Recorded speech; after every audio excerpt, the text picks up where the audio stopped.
Hi, good morning guys, glad you could join me.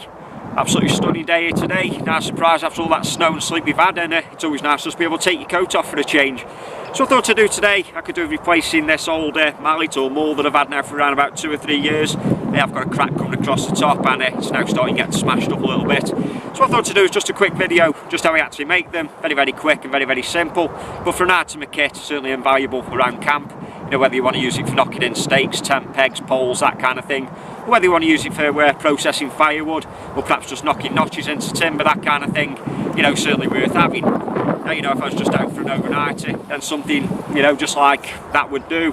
But, you know, quite chunky in the hand. So it's always nice just to be able to taper the handle down, just so it's nice and comfortable, certainly if you're going to be using it for long periods of time, just to stop any kind of aching or fatigue that you may get. But also, having this thicker head is just going to create just a little bit more weight, and just help certainly, you know, if it's going to be coming for chopping through bigger material. Now the beauty of these kind of things is you can make them to fit, you know, for the kind of application they're going to be using it for. So something like this size has come in handy, you know, for splitting down wood with a knife or an axe. Or, you know, there's nothing stopping you making smaller ones if you wanted to make a small priest or something for fishing and that kind of thing. So that's today's project anyway. Like I say, very quick, very simple, and certainly worth having around camp.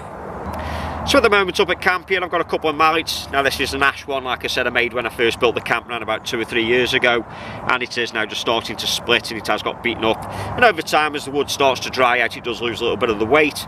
So I've just made a small hazel one here, which is nice if I'm using a smaller knife just for processing down kindling, but also just for producing notches in wood. But just replace this one now. I thought to go a little bit heavier. I've got a nice piece of birch here, around about 4 inches in diameter, 12 inches in length. And you know, this is the kind of wood that you want to be looking for. Green hardwood, so anything like birch, ash, hazel, oak, sweet chestnut, that kind of thing, are all going to be perfect when it comes to carving these kind of items.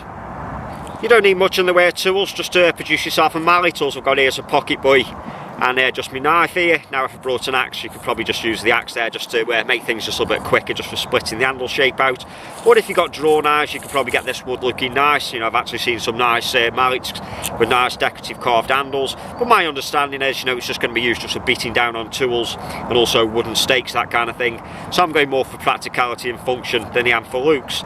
So the first thing what I'm going to do here is just decide which is going to be the head and the handle. Now looking at the wood here, it naturally tapers down from the thicker end here just down to the narrower end here. So this is obviously going to be my handle section, and this is going to be my head section up here. Now this piece of birch is quite gnarly, there's going to be a lot of knots in it by the looks of it. So just getting my hand here, I'm just going to figure out how long I want the handle and also how long I want the head, but kind of making sure that I can cut in between these knots just to make the process of the carving the wood out just a little bit simpler. And then it's just a case then of just running the saw around, you determine how wide you want the handle. I'll probably just start off around about 1/3 of the way in, and if I need to take any more off after that I can be doing it as I'm going through the process.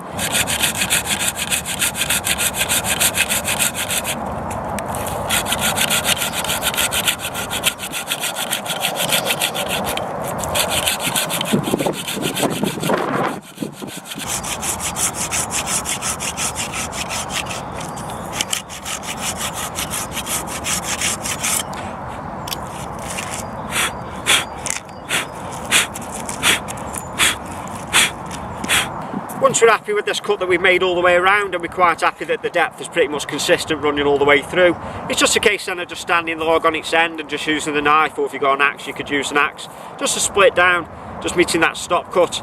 But what we're going to do is just start off just by trimming straight down, but from around the edges working the way in, because the last thing you want is actually come too far in and just split this wood all the way through the centre.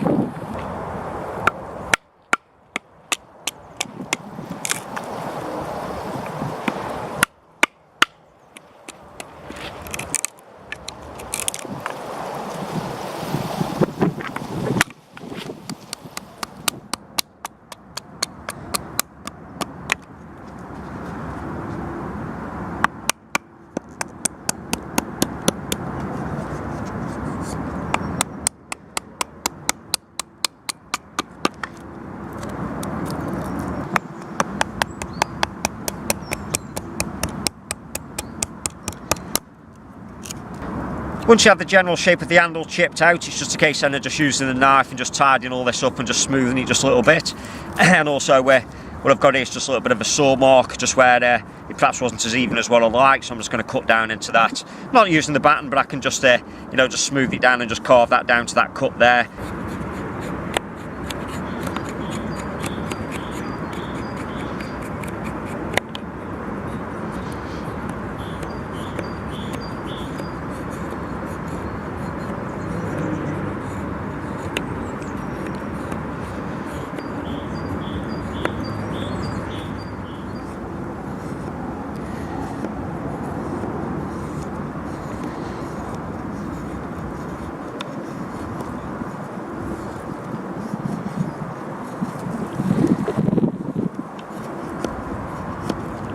Once you're happy with the shape and the feel of the handle, you know, you can pretty much call that done, and that's the beauty of using a sharp knife, that's now quite smooth, so I wouldn't need to sand it down. But one thing I like to do just with the handles is just round off just at the edge here, and then what I'm going to do, I'm just going to put a series of V-notches just around the outside, just to put a little lanyard on, just so at the end of the night I can actually just hang this up in my shelter. You know, again, you know, if you're just going to drop it just down on the ground, it will rot at some point.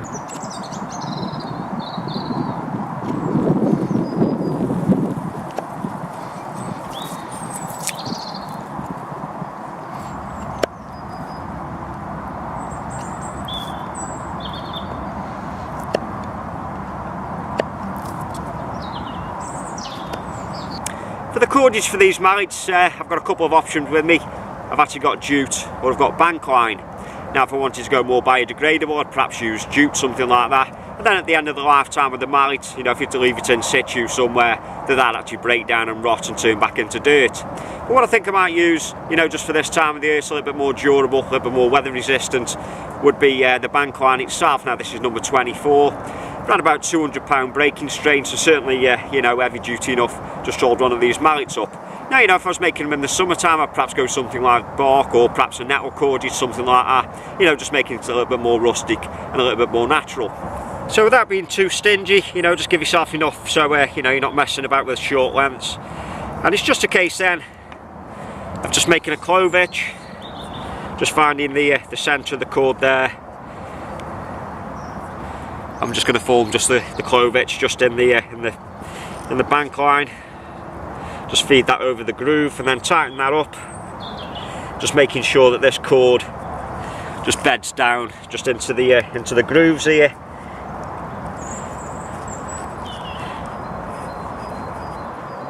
Just like so, and then it's just a case then of just working out how long you want the loop, and then just a simple overhand knot will be sufficient.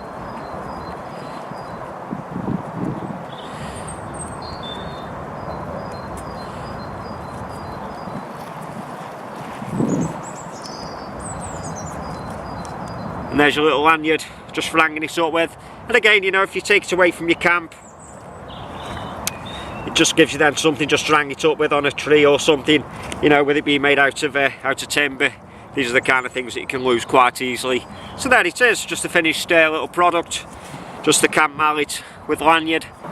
Well guys, that's it for this one. Just a quickie just on the camp mallet or the camp maul. A nice little project to do, and certainly worth having if you've got a fixed camp. So like always, you just leave to say thanks a lot for you stopping by and watching the video. Until next time, you take care, I'll see you again.